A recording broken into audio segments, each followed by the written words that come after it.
প্রথম টি-20তে ২৯ বল হাতে রেখেই জিতল বাংলাদেশ। 50-র রেকর্ডে সাকিবের পাশে লিটন দাস। প্রিয় দর্শক, আসসালামু আলাইকুম।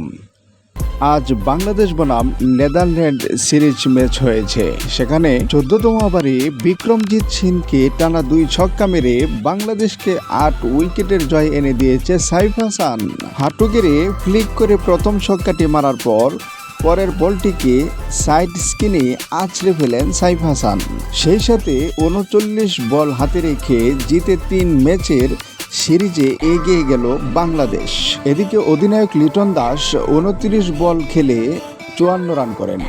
2 বছর পর আন্তর্জাতিক ক্রিকেটে ফেরা সাইফ হাসান 19 বলে 36 রানে অপরাজিত ছিলেন। এদিকে ভারত নির্ধারিত সফর স্থগিত করায় এশিয়া কাপের আগে প্রস্তুতি সারতে নেদারল্যান্ডকে ডেকে আনে বাংলাদেশ।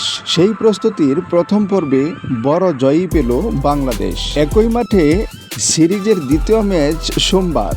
এরকম নিত্য নতুন খবর প্রতিনিয়ত পেতে আমাদের চ্যানেলটি সাবস্ক্রাইব করুন প্লিজ।